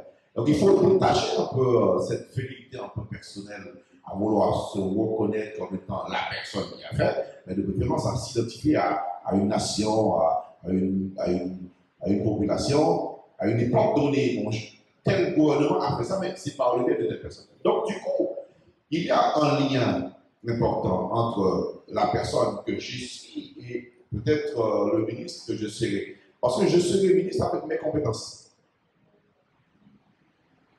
Donc, ce n'est pas en étant ministre que je vais devenir compétent. Ou bien je vais devenir un homme instruit. Il faut ça. Les partis politiques, ils sont le moteur du changement. Ils sont le moteur du changement. Pourquoi? C'est eux qui élaborent des projets de société. Ils ont leur projet politique. On dit qu'ils ont des programmes politiques. leur programme politique ne peut pas être incohérent avec les projets de l'État. Dans toute société politique organisée souverainement, il y a toujours un projet d'État. Et les projets de société sont organisés sur 25 ans, au moins. Quand on agit dans un plan, on peut modifier certains éléments. Mais la forme donnera toujours forme à la forme. Donc du coup, c'est que dans le plan, dans le projet d'État, tu peux modifier le fait que tu devais venir à Delma 31, mais tu passes à Delma 33, mais tu vas venir à Delma. L'idée, c'est que l'État doit aller à Delma. Ce n'est pas un problème. Maintenant, si dans les partis politiques, on n'est pas habitué à réfléchir sur les problèmes, à discuter sur les problèmes, c'est du n'importe quoi. On aura toujours ces états pareils. Et maintenant, vous avez parlé d'individus et citoyens. Mais je crois que dans une société politique organisée, on n'a pas besoin d'individus. Les individus ne sont pas importants dans une société politique organisée. On a besoin de citoyens et de citoyens. C'est-à-dire la Constitution, si on regarde l'article 16 de la Constitution haïtienne, 52, paragraphe 1, on décrit le citoyen à partir des droits et devoirs. On ne parle pas de femmes et de garçons. C'est important de comprendre. Donc, dans les partis politiques, on n'a pas affaire à des femmes et des garçons, on a affaire à des citoyens. Donc, celui qu'on reçoit dans un parti, c'est un citoyen. Il faut avoir la majorité. Donc, du coup, avoir la capacité de réfléchir sur les questions d'État, sur l'organisation d'État. Et c'est dire que si j'ai l'idée que l'État haïtien possède des espaces universitaires, des bibliothèques modernes, c'est mon idée personnelle, je ne peux pas la réaliser seul. Il faut que je m'associe à une structure politique. Donc, si je dois m'associer à une structure politique, du coup, c'est que je m'associe aussi à l'idée d'autres citoyens et citoyennes devant aussi partager mon projet. Donc, du coup, les partis politiques devraient être définis par leur... Parce que je sais que là où elle est, c'est une fonction un peu passagère. Sous une forme donnée, elle a déjà marqué l'histoire aussi tristement. C'est ce qu'on va se rappeler d'elle. Mais écoutez bien, il est facile de prendre n'importe quelle personne dans n'importe quelle fonction d'État. Ce qui est, à mon sens, souhaitable, si on tombe dans un poste d'État et pour lequel on n'a pas été préparé, on prenne avec soi des personnes compétentes. L'État donne la possibilité à certains fonctionnaires d'avoir des cabinets. Dans les cabinets que vous recrutiez et les personnes compétentes. Donc, du coup, le discours de madame, c'est sa compétence qu'elle a affichée, du coup. Mais si imaginez qu'elle serait, ou qu'elle aurait un cabinet qui maîtrise les questions, elle n'aurait pas dit ça en public, parce qu'elle aurait anticipé. Si je descends et qu'on me pose la question, est-ce que l'État haïtien est un État utopique ou un État effectif, j'anticipe sur la réponse. Cette capacité prospective de commencer à faire un phénomène, c'est important. Donc, il faudrait de référence s'intéresser non pas à ce qu'avait dit madame, et je la minimise pas comme personne, c'est une excellente écrivaine, et elle ferait mieux de rester dans ce domaine, continuer à nous produire des œuvres et encourager cette édition que d'être dans ce domaine-là. Donc, c'est dire que vous voyez quelqu'un qui est non seulement a déclaré des territoires perdus, mais elle aussi perdue sur son territoire personnellement. Ce n'est pas son territoire. Donc, il y a cette incohérence-là entre ce que je veux et ce que je suis capable de faire. Donc, c'est la question de l'idéologie politique, et c'est tout en cours, quoi. Sur les partis politiques, c'est tout en cours. Et c'est les partis politiques qui doivent véhiculer des idéologies politiques. Et maintenant, c'est les idéologies qui positionnent les partis politiques. Est-ce qu'ils sont de gauche ou de droite, ou du centre ou autre? On s'en fout de ça, mais on est intéressé à l'État. C'est-à-dire que les partis politiques ne peuvent pas avoir des projets plus gigantesques que l'État. Donc, c'est la raison pour laquelle je vous dis que les partis politiques doivent cesser de nous fatiguer, qu'ils trouvent un consensus possible, de s'entendre sur un projet de société, et quel que soit le parti qui gagnera les élections, je ne sais pas quelle année on va les organiser, et qu'on ordre ce schéma-là, et qu'on limite un peu, pour une fois, les pays qui vont faire mieux que nous. Ça, tout près de nous, ça a été très catastrophique dans les années 90, 93, 94, 95. Ils sont arrivés en accord, et voilà, ça devient aujourd'hui. Les Haïtiens, ils sont plus intéressés à vivre par Saint-Domingue. C'est pas parce qu'ils aiment beaucoup plus Saint-Domingue, ils aiment la vie, quoi. L'homme ne naît pas pour exister. L'homme naît pour vivre. Donc, si la vie est mieux ailleurs, c'est légitime qu'on aille la chercher. Maintenant, qu'on invente notre vie. Ils sont allés faire quoi? Étudier, qu'on crée des campus universitaires ici. C'est au cinéma qu'ils sont allés, c'est les routes, ils roulent sur les voitures, dans les voitures. On a un territoire, c'est bien. Eh bien, qu'on construit sur le territoire des campus universitaires, qu'on ait un espace pareil pour discuter avec les jeunes et ainsi de suite. Donc, on est là. Je termine sur ce point-là. La fiche est là, ça fait des jours, on sait ça d'avance. Et je vous dis très sincèrement, si c'était un DJ qui était programmé ici, il n'y aurait pas d'espace. Et c'est la raison pour laquelle j'apprécie cette qualité. Et c'est ça la limite. Et c'est nous qui prenons les décisions pour ceux qui sont en l'air. Et c'est pas les partis politiques. Donc on ne peut pas imaginer les partis sans les citoyens. Qu'on aille dans les partis politiques, qu'on participe dans les discussions, qu'on fasse partie des structures internes de partis et qu'on soit représenté des partis, et qu'on soit élu et qu'on prenne des décisions dans l'État. Mais attention, pas besoin de nous voir dans l'État. Je peux être beaucoup plus compétent avec mon micro, faire des critiques. Et si vous me placez à la tête d'un ministère, je ne suis pas obligé de faire mieux que si la structure elle est mal organisée. Un exemple très banal, M. Patrice Dumont a été au Parlement, il est vu comme un con. Parce qu'il est entouré d'imbéciles, de voleurs, etc., etc. Donc il faut changer un peu les relations avec les institutions. Et c'est la raison pour laquelle il faut redéfinir la chose en tant que telle. Donc, je pourrais passer toute une journée à en parler, mais je me permettrai de ne pas vous satisfaire sur cet élément de réponse. La deuxième question, c'est très difficile de répondre à la question d'un collègue avec qui on cogite systématiquement. Bon, c'est des choses qu'on a l'habitude de discuter, heureusement, etc. Donc, comment l'État peut-il se valoriser face aux autres? Je vais prendre un exemple. Actuellement, le Premier ministre haïtien, il s'appelle Ariel Henry. Madame Elisabeth Borne, c'est la Première ministre française.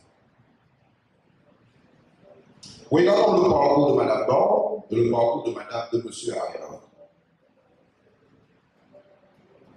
Le Premier ministre britannique actuellement, c'est M. Comment il s'appelle? Merci, Sunak. Regardez le parcours de monsieur et le parcours de monsieur Ariel Henry. Et l'équivalent, paradoxalement, d'Ariel Henry aux États-Unis, c'est Mme Harris Kamala.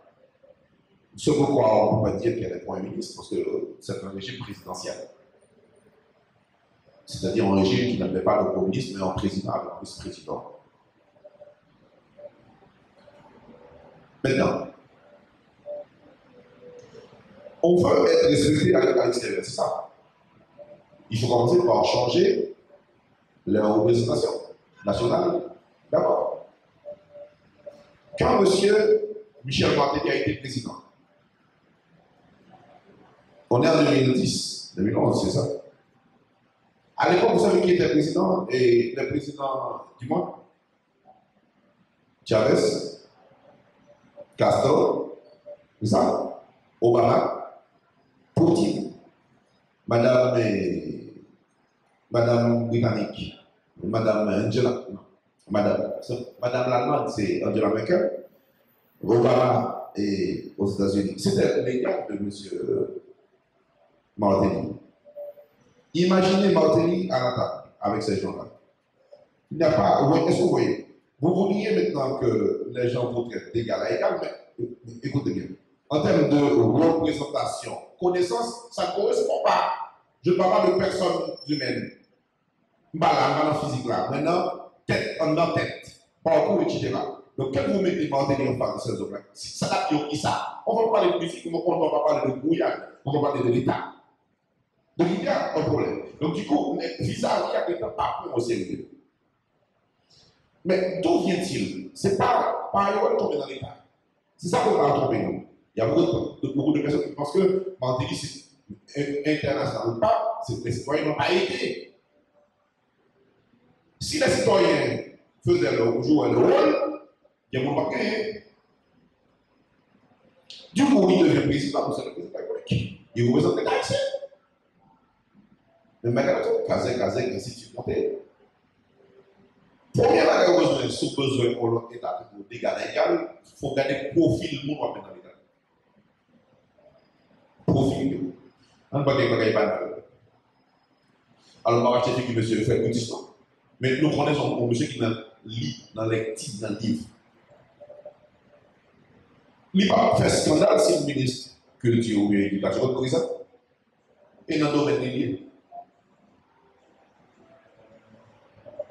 Ça veut dire que vous mettez le monter n'importe où. Dans le domaine des aussi, il peut avoir une autre compétence. Il peut avoir un ministre. Les compétences qu'il n'a pas, ça l'a fait. Ça peut faire, c'est éclairé. Et ça va faire, c'est avec ça. La prend monde dans un domaine qui est différent pour compléter ça, le paquet. Pour faire autorité, c'est sorti d'abord. Vous nous regardez, vous regardez, est vivant. Mais ce que vous dites là, ça inspire aussi confiance. Donc, on ne peut pas penser à changer la perception de l'autre envers nous si ce travail n'est pas opéré. Quand vous allez dans une boîte de l'État, alors où on vient à l'État, où on vit travailler dans l'État, alors ça à l'État, ou alors au l'État, ou aux pipi, ou aux toilettes, où on a mangé dans le bureau, il y a un problème. Du coup, la perception, ça part avant tout d'une prise de conscience de qui on peut ou on veut mettre dans certaines fonctions. Et qu'est-ce qu'il faut faire quand l'État faille à cette mission? Maintenant, l'homme dit, nous pas abandonner le droit de résistance. Donc si on n'a pas le droit d'abandonner le droit de résistance, un État qui a failli à cette mission, c'est citoyen qu'on a le plan. Comment ils prennent? Ils prennent à travers les mobilisations, ils prennent à travers provocation d'élection, ils prennent à travers parti politique. L'idée c'est que nous sommes dans une démocratie. On ne peut pas faire comme on veut, il faut une certaine organisation, une certaine hiérarchisation. Du coup, il faut que les partis politiques, la société civile et tous les groupes organisés de la société s'entendent sur un projet. Et si cette mission n'a pas été aboutie et qu'on ait un État maintenant qui réalise cet objectif. Et c'est la raison pour laquelle je vous ai dit que l'État n'a pas été institué parce qu'il a été institué. Donc l'État ne peut pas avoir des positions neutres. L'État doit répondre à des besoins. Donc tout changement ou bien toute modification de la structure de l'État par rapport à cet objectif, c'est d'abord lié à l'engagement des citoyens. Et c'est la raison pour laquelle moi j'opte beaucoup plus pour la construction des citoyens que d'individus. Je veux que la cité abrite des citoyens, non pas des femmes et des garçons. À partir de droits et des devoirs, etc., que vous connaissez, et j'en passe.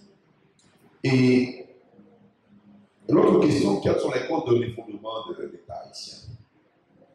La question, elle est facile, très facile. Quand j'étais petit, je vois qu'il y avait un certain respect. J'étais petit. Mon papa ne sait pas lire et écrire. Mais papa avait un minimum de formation, d'éducation. Quand il s'adresse à moi, je comprends. Le respect de l'autre, etc. L'autorité, ce n'est pas le chef. L'autorité est un cadre, des idées aussi. Et si tu vas à l'école, tu es en route, tu n'as pas encore à l'école, il y a quelqu'un qui est plus âgé, tu dis écoute, tu dois aller à l'école. Pourquoi pas le faire maintenant qu'on est à l'école? Parce que si on porte plainte, quelque chose va se passer. Et on commence à effondrer à partir du moment où l'autorité parentale n'est plus. C'est le plus gros drame. C'est-à-dire que les jeunes femmes et les jeunes garçons remplacent les parents. Et pour descendre. L'autre chose, c'est que la misère, c'est un élément important. On fabrique la misère. Et on vend nos misères et puis penser qu'il faut payer pour nous.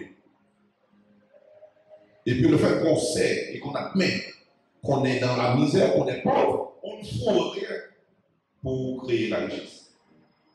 Donc on ne peut pas garder l'État en vie si les citoyens eux-mêmes ne tiennent pas. Donc si les citoyens sont effondrés dans leur âme et corps, ils n'ont plus confiance à l'État, l'État doit s'effondrer. Donc tout l'établissement de l'État passe par cette volonté manifeste des citoyens à pouvoir rétablir l'ordre public. Et les citoyens, en tant que tels, ils doivent savoir qu'ils sont tous assujettis au droit. Le droit doit être premier en toutes circonstances. Et je déteste un peu certains politiques qui disent qu'en période de crise, la politique tient le droit en État. C'est une façon de détruire le pays. Même dans les moments exceptionnels, il y a des provisions légales. Donc il ne faut pas laisser pourrir la peau. C'est peut-être ça qu'il faut.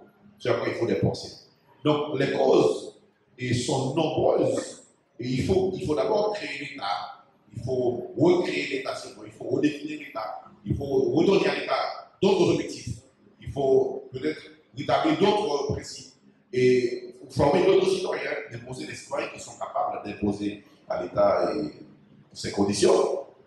Et non pas des citoyens qui vont remplacer l'État, parce que l'État existe réellement, non pas à travers des personnes physiques, non pas à travers un ministre, un sénateur, un député, mais c'est à travers les institutions.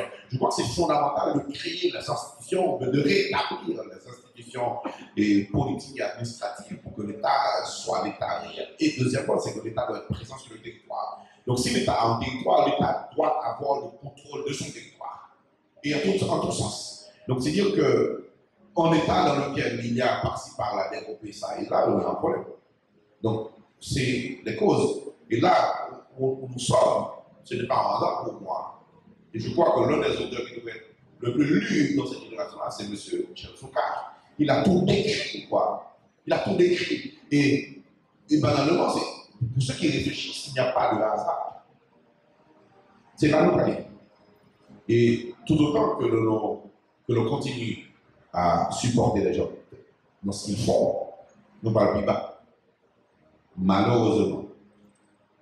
Dernière question, c'est la question de mon ami. Il y a d'individus, il y a citoyens. Bon, c'est un peu commun avec la question de sa chose, on va dire aux collègues Richer et Delia spécifiquement, mais à tout le monde aussi, parce que je prétends répondre à certaines aspirations. Moi, j'opte beaucoup plus pour les citoyens que les individus. Et un projet de société n'est pas le produit d'un camp, n'est pas le produit d'un parti, n'est pas le produit d'une personne. Cependant, une personne plus informée peut influencer un projet. Un parti plus éclairé peut informer un projet. Un groupe plus éclairé peut informer un projet, peut influencer un projet. Donc un projet de société, c'est un projet qui a été pensé, qui a pris en compte les grandes aspirations des citoyens et qu'on a transféré dans l'État.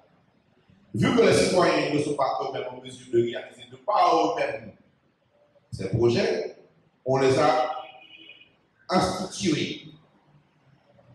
Du coup, ce projet-là, pour qu'il soit bien mené, il faut encore d'autres citoyens qui sont placés dans des structures plus hiérarchisées et qui trouvent les moyens dont dispose l'État pour matérialiser ces projets-là.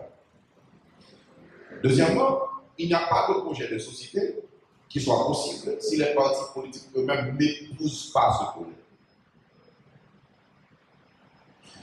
Et le projet de société devient aussi ce qu'on pourrait appeler une valeur républicaine. Ce n'est pas une valeur de parti. Quel que soit le parti qui arrive au pouvoir doit continuer ce projet parce que ce n'est pas son projet, c'est le projet de l'État.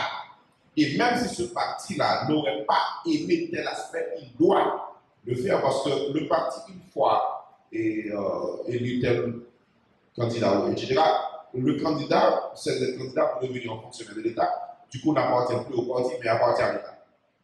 C'est cette dimension-là qu'il faut comprendre dans la chose. Donc on ne peut pas rêver à chaque année et qu'on va passer le baccalauréat et à chaque fois qu'on pense en ministre. Vous voyez? Et donc si les examens de l'État sont les examens de l'État, et c'est là qu'ils pensent à l'examen-là, il faut un cadre global d'intervention dans lequel n'importe quel ministre peut intervenir aussi, modifier pour adapter, pour trouver le résultat, mais pas changer. Tu n'as pas le droit de changer le projet de l'État. Et c'est là qu'il faut comprendre, encore une fois, le rôle des partis politiques. Pour arriver à ce projet-là, je crois que c'est important d'avoir un dialogue national. Appelez-le comme vous voulez, dialogue national, consensus national, mais les Haïtiens doivent s'asseoir autour d'une table. Et que je dis s'asseoir autour d'une table, et ce n'est pas tous les Haïtiens aussi. Pas d'amalgame. On va demander aux acteurs. Il y a des acteurs qui sont vitaux pour la société, qui doivent s'asseoir et prendre une décision pour l'État haïtien, pour l'avenir du pays. Sinon, on va tous finir comme l'expérience de Titanic. Cette fois-ci, pas dans la mer.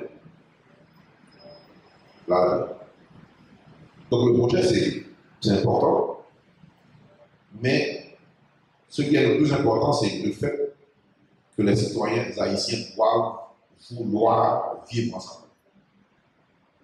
S'ils veulent vivre ensemble, ils peuvent s'entendre sur le comment vivre ensemble pendant des années. Merci beaucoup.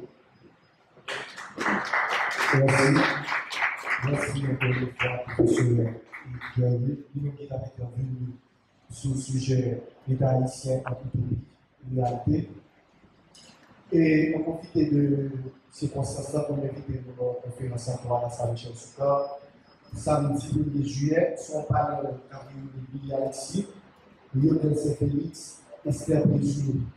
La intervenu sur ce sujet, cultiver le leadership et les compétences essentielles pour impacter positivement la communauté haïtienne, comment le faire. J'espère que nous avons. Encore une fois, merci à la prochaine.